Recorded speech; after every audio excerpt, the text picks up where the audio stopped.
Thanks so much for the kind intro. Yes, we've been hearing about the possibility of startups of one person. Yes, Lat Long Labs is one person, it's me. By rights, I should have ChatGPT there credited next to me. But while we can't have startups of one person, we can't have feedback loops of one person. So the fact that Lat Long Labs has gotten as far as it has been from the gracious community of folks giving me feedback as we've gone. And Lat Long Labs has finally hit the point where we're like, you know what? Okay, we're going to share this with more than just my immediate network. We're going to look at optimizing quality of life as a feat of brute force and ignorance. And yes, I do recognize that we are at a conference with some of the brightest minds at the top of their game, pushing the envelope of what's possible, and I'm going to say we should go ahead and talk about brute force and ignorance. But I'm going to talk about them in the context that I think brute force and ignorance should be a philosophical companion to the brilliance that we're coming up with in Gen AI and LLMs. And in particular, I'd propose that we look at the brute force where we need to make new technologies available in sheer bulk, where we don't need to consider limiting how much we use the technologies or in what context we use them. That's the brute force we need, where new technologies become prolifically available for anyone that wants to use them. And when we have these new technological breakthroughs, what I'm going to say we need to throw away is conventional wisdom. Now, conventional wisdom has its place, especially when we have a steady state development. It helps us have good ROI of limiting the possibilities to what is actually going to work. But I'm going to say that after we have a big technological breakthrough, we actually need to embrace the ignorance of conventional wisdom. So let's take a little bit of a run through history on where we've had new technologies, then combine them with brute force and ignorance to really open up a new era of applications. And of course, we're going to go back to the Egyptians 4,600 years ago. The technological breakthrough was the 3-4-5 square. And I don't know if you remember your technology, but if you take any unit and you replicate it 3, 4, 5 times, and you tie it together into a triangle, you get a perfect 90-degree angle. And you combine that with their ability to cut stone, and you can systematically create very precise blocks. Well, here comes the brute force part. They're going to take that technology and create over 2 million blocks of granite and limestone, very precisely cut, and layer them on top of it. And they needed the ignorance of the pharaohs wanted to take these with them as they became gods into the afterlife. Now, I'm not going to debate what happens in the afterlife, but given that we can go and point to the pyramids, I'm pretty sure they didn't disappear into the afterlife. So we've got brute force and ignorance for the pyramids, and let's fast forward to the second industrial revolution. If we look at what was happening there, previously, we'd had a lot of wrought iron. In particular, wrought iron was used for rails, and you'd have to replace them in popular train yards every 3 months. So there was a lot of research going into how can we create stronger metals. And that's where the Bessemer process came along for helping create stronger and stronger steel. The brute force component of that was that we created a lot of steel so that we could reuse it in bulk in massive quantities, to the point that we could start building buildings out of it. Now, the interesting part is if we look at the history of the first, what became known as skyscrapers, and you look at how tall the first skyscraper was, it was 10 stories tall. And the reason it was 10 stories tall is because the architect who designed it had only ever designed buildings that were 10 stories tall. He actually got into a bit of a tiff with his son, and the son was like, no, I think this new steel framework could actually go higher. And they actually added 2 more stories, and we're like, oh, okay, we can build buildings that are taller than that. So you need the ignorance of the conventional wisdom limiting what you think you can do. Now, we've seen it in a couple of talks throughout the convention that there's a whisper on the back of our brains of what we've been doing with Gen AI and LLMs is amazing, but we think that there's still more room in those applications for taking things to the next level. And I'm going to argue, yes, we've got the brute force where we can use Gen AI and LLMs over and over nearly for free in nearly any context that we want, but we don't quite have the ignorance unlocking what we can really do with this level of technology. And so if we wanted to go ahead and throw everything to the wind, instead of asking what we can build, start with the question of what we should be building. So what should we be building? And I'd argue that if we take a look at the things that tech should be optimizing, somewhere along that top of that list should be quality of life. That's one of the most important things we could go after optimizing. And I'm going to throw out the conventional wisdom as a data person that you can go after quantity, but you can't go after quality. That you can go after objective, but you can't go after subjective. I'm going to throw all that conventional wisdom out. And in fact, if you look at the field of folks studying quality of life, there's a lot of metrics that go into measuring quality of life, but they all anchor on asking people, what is your quality of life? Asking folks to describe other components of their life, and then doing a bit of reverse engineering to figure out what the components are contributing to someone's quality of life. But at no point do we take those components, figure out who someone is, and say, hey, this is what your quality of life is. So let's go ahead and throw conventional wisdom out the door and see, can we go after optimizing quality of life?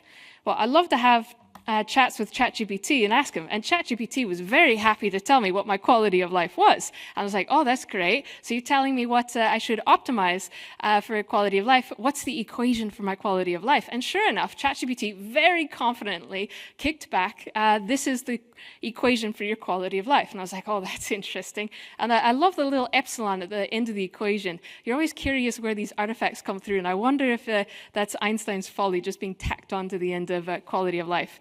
But there is something that is core to this answer that we can take and we can edit from there. And ChatGPT is correct that there are standard components that we understand contribute to quality of life. So for Lat Long Labs, we decided to take the V0 of jobs, housing, wealth, education, recreation, community support, and weather. Oh, it's a long list, but it's a pretty good long list. And the other edit I'm going to put is we're not going to put a weighted linear equation on this. We're going to borrow from operations research and use constraint optimization. I love constraint optimization in this type of space. So this slide gives me high anxiety because this is laying out what needs to happen to write an optimizer over all of those different pillars. And there is a conventional wisdom for optimizations and search giants of pick a lane. Stick with it. And it's amazing how many companies neatly fit into optimizing these different components that go into our quality of life. And the part that gives me special anxiety is I've worked at 3 of these companies across these components. And I know how much heavy lifting goes into being able to do an optimization at this layer just for one component. And sure, let's go ahead and do 7+. Interestingly enough, a lot of these companies actually sit on top of publicly available data and then add in a layer of user-generated data on top of that. And so on the right are all the data sources that I've used to pull up data from these different pillars. There are a lot of government agencies providing data.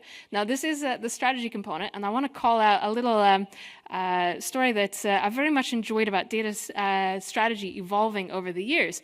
That back in 2016, when DJ Patel had his data science team working in the White House, I got the chance to ask them, what are you doing strategy-wise so that the data science and open data concepts continue to proliferate across the government in the event of an administration change? And the response that they gave in 2016 was that they were not allowing there to be a centralized data science organization, that they were doing a decentralized approach where data science would live inside of each of the different government organizations. And we've seen multiple administration changes from there, and we've seen how successful that strategy was.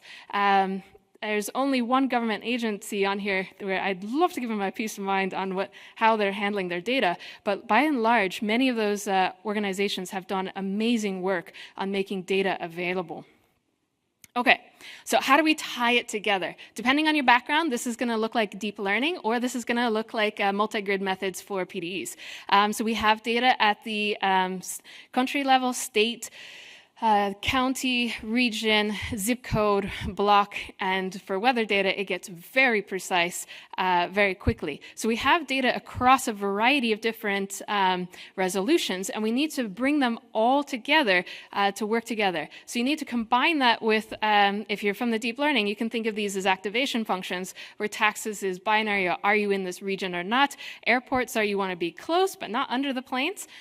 Beaches, closer the better. And then weather in the US has a lot of different characteristics, and ultimately you just need to average over the local areas to handle all the microclimates. So this is the part that pulls everything together, and we just need to apply it over and over and over to 7 different pillars. So this is where ChatGPT becomes a very handy partner for, okay, ChatGPT, we're going to build this multi-grid system with different resolutions. There's even some backprop, if you will, between houses and taxes to get to financial models.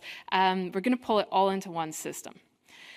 Okay, but before we go to that much work, I always like to sanity check, should we be doing this? So should we be optimizing quality of life? And currently, we optimize quality of life one step at a time. So you can think of this as gradient ascent. We get one better job, we get one better house, we get our kids into one better school.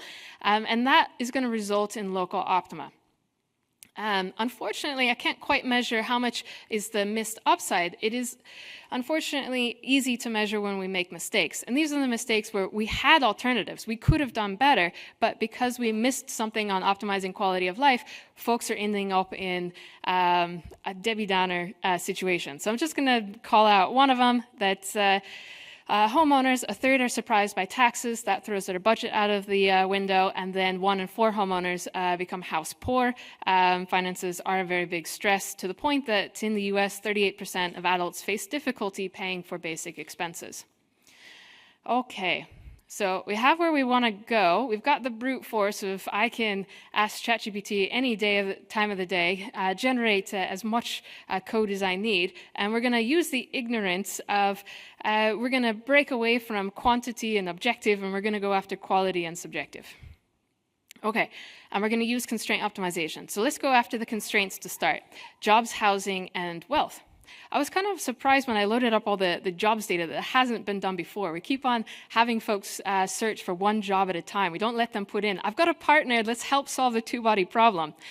So this takes 2 occupations of the 800 BLS occupations that BLS tracks, and figures out in the different regions how much a family could be bringing in income. And the interesting thing here is we've got largely 4 paradigms of family income. We've got when we have one person bringing in a median income with stay-at-home, we've got 2 working adults bringing in 2 median incomes, 1 median plus 1 high, and then 2 high incomes. And these are largely the 4 groupings that are found across household incomes. The interesting thing is that the median incomes actually have higher geographical freedom. You can find them in more parts of the US, whereas the high incomes tend to be more clustered. Either they're a specialty occupation and need to be in certain parts of the US, or they just need critical mass of cities to be able to earn that salary. So it's interesting to see the trade-offs, where if you've got a spousal debate, yes, you're going to have to move for the higher income job at the cost of giving up some of the geographical freedom that the other spouse would have had. Let's add that with housing. Housing, oh, good lordy, so many things are changing in housing. So the GIF that you're seeing is what geographical freedom looks like for increasing budgets of housing. And there's a really big opening of where folks can live when you can go from 100K to 500K on your budget. For perspective, the median is around 400K. And I see folks taking pictures. Don't worry, this is all public. Just go to latlonglabs.com. It's all there. But housing budget, we went for the whole thing. We went for the mortgage, we went for the property taxes, which is a feat of data engineering. Property taxes are interesting on how they are written. You can read it 10 different ways for the same house and come up with a variety of different answers on what the property taxes could be. But we actually did, I was able to reconstruct property taxes, and interestingly enough, the places in the US that have some of the highest property taxes are so high because they're in very cheap housing areas where in order for the local government to work, they need higher property taxes to bring in enough revenue. Home insurance, that is becoming something that we need to factor in. And it's a bit timely with the hurricane heading towards Louisiana. We're seeing home insurance leave or become increasingly unavailable in 4 states, California, Texas, Louisiana, and Florida. And the problem with that in California is that housing has become a wealth vehicle in California. And if you can't get reasonable insurance on a big part of your portfolio, your risk profile is dramatically increasing. Now, Louisiana does not look like that. I saw the Louisiana data and I was like, this does not make sense. What's going on here? Houses are really cheap, plus they're in places where I don't understand the viability of living there. So I called up someone who lived in Louisiana and I asked, what's going on here? And he said, well, we plan on our houses being destroyed on such and such a timeline, and what we do is we take how much we're willing to put towards housing per year, multiply that by how frequently we think the houses are going to be destroyed, and that's how much we pay for housing. So it's a very different housing model where it's more of an amortized or disposable housing model than it is in California as a wealth mechanism. And I think as we see the shifting lines of climate change, we're going to start to have to open up our minds on what policies and strategies we want to take towards housing. Okay, now we're going to start building up towards wealth. Total tax. I'm a total tax person. I do not like it when the CPA at the end of the month, or at the end of the year, gives you your effective tax rate on federal was this. I'm like, no, just tell me how much I paid in taxes, divided how much I brought in. That's how much I paid in taxes. That's how I bring it back to my budget. That's how I understand how much I'm bringing home. So total tax is federal plus state plus local plus sales plus property. I just went ahead and coded them up. I read through all of these tax laws and they're deterministic. You can code them up. And for those who have been in tech for a while, this is going to be no surprise. The difference of having your income split between W-2 and long-term capital gains and it being completely in W-2s. It's the same total income, but your taxes across the U.S. will range from 22% to 38% if you're bringing it in 50-50. And if you only bring it in as W-2, then your taxes are going to be much higher in the 34 to 50% range. And this is showing, the thing I love about the GIF is it shows in the low-income tax brackets where certain states with a lower average income ramp up more quickly on how much they're taxing folks, and then by the time you get to the higher tax brackets, we know which states are really leaning into tax laws there. The interesting thing on taxes is that the areas are stable if the surrounding areas all have comparable taxes. It's when you have sharp divides where just a mile away leads to different tax policies that you start to have migration and some changing dynamics in the US. Okay, add it all together. If folks had the intuition of kids impact your geographical freedom of where you can afford to live, this is the chart showing just how much that impacts it. So if we take a registered nurse who's actually paid pretty well in California because we have so many nursing shortages, the registered nurse salaries in California have increased, with a preschool teacher, and we look at adding kids and how that impacts where they can afford to live, we go from if they have no kids, they can afford to live in a lot of different locations. Add 1 kid, it starts to get a little crunchy. 2 kids, okay, we're moving away from the coast, and 3 kids, it's like, oh, good lordy, we're going inland. Here's a specific example of just how much you have to pay attention to the little things adding up. This is everything's close together up in Portland, Vancouver, and just moving across different tax boundaries, different cost of living boundaries, childcare boundaries as well, rapidly adds up into the same family having very different savings profiles. We like to see the green, which is their max savings. So we need to pay attention to these little differences. Alrighty, so let's layer that with some optimizations. Recreation. The funny thing I found about recreation is there are a lot of hobbyists creating amazing data sets about how fun it is to live in different parts of the US. And the interesting thing is there's a lot of correlations between these data sets. That if you like fine food and farmers markets and you like the farm-to-table movements, those all tend to correlate because that's actually a skill set where local populations become good at enjoying those hobbies, shall we say. Similarly, golf courses and outdoor activities tend to cluster, as do family-friendly activities with museums and zoos. So when you're going after the optimizations, while with the constraints, I had to get it down to being precise to the 1% level, at the optimizations, all I can do, I can just kill it with volume and just add as many hobbies as you want, and they start to really solidify into a solid picture. Weather. Okay, weather is interesting. There are a lot of climate zones in the US, and they change very rapidly. So this is personalized to folks. This one, I put a specific layer in this one. Asthmatics, which affects 10% of the folks in the US, do start to face pressure on their lungs outside of a temperature range. And everyone has their different parameters there, which are taken into account and used in this model as personalization.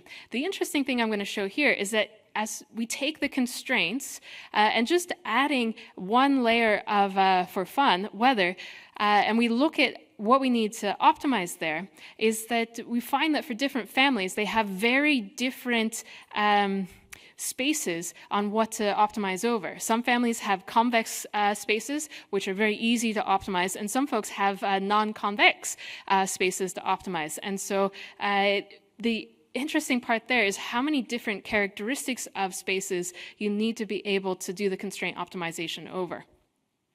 Education. I'm going to pick a bone with education for 1 minute. The Department of Education is the one department that has given me the most heartburn of trying to work with their data. And as far as I can tell, they are trying to hide what is going on. So I'm going to put it up on the screen.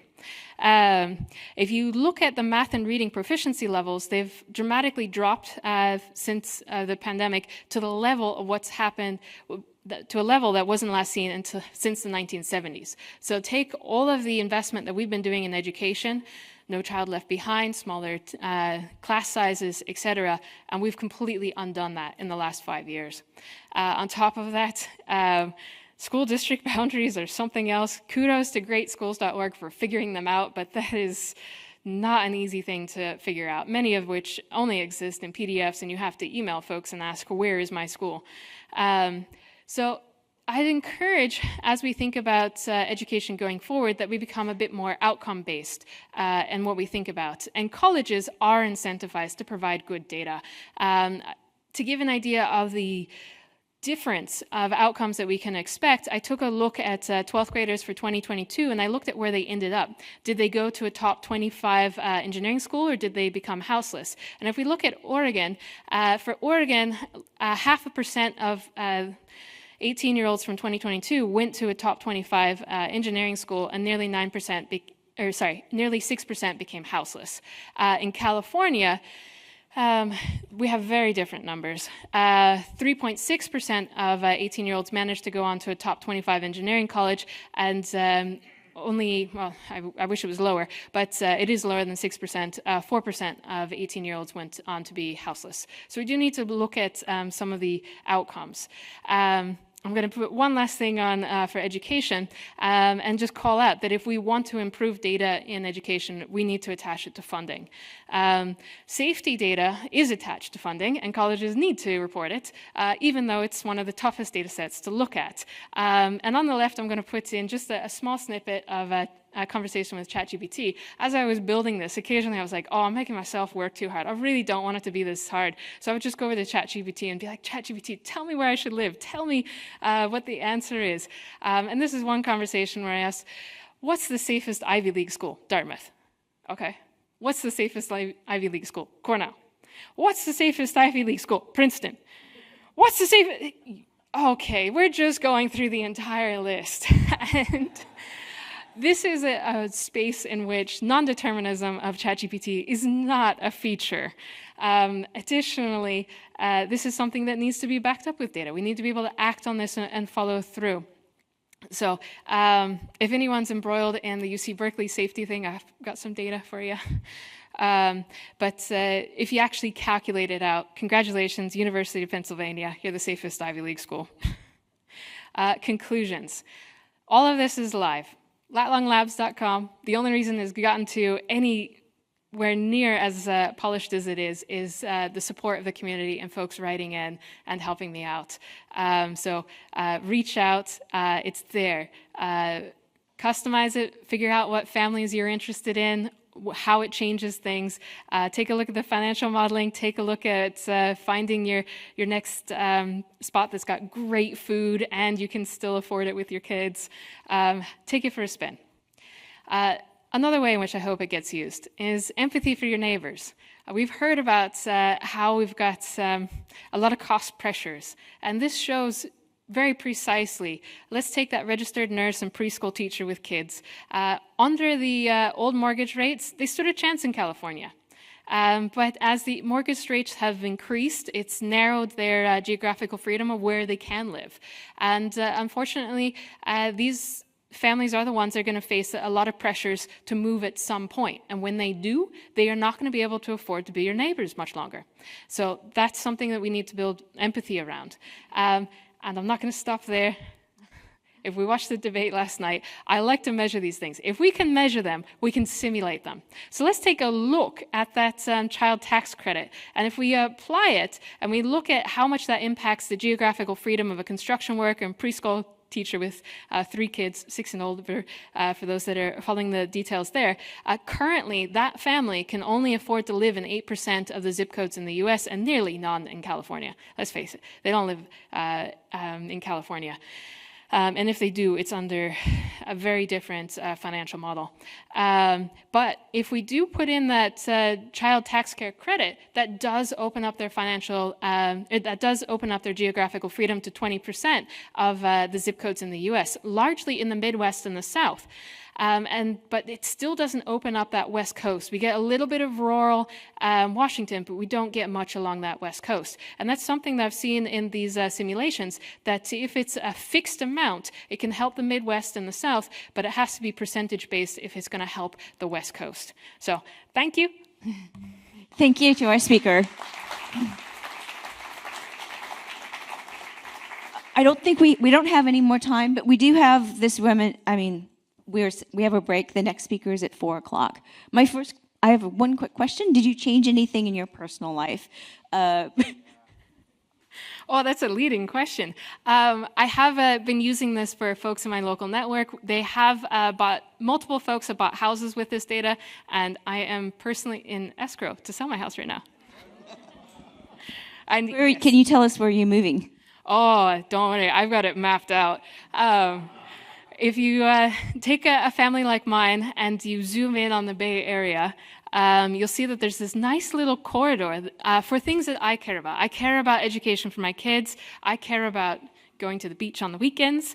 And I care about being a part of this community. I do not care about my house. I really don't. I needed to have a roof and be quiet at night so I can sleep. And you take that strategy into account, and there's this really nice little corridor, Atherton, Palo Alto, Menlo Park. And as someone who graduated UC Berkeley, and I'm looking at it like, you know what, the data speaks. Okay, I'm going to go live next to Stanford. You heard it from the data scientist.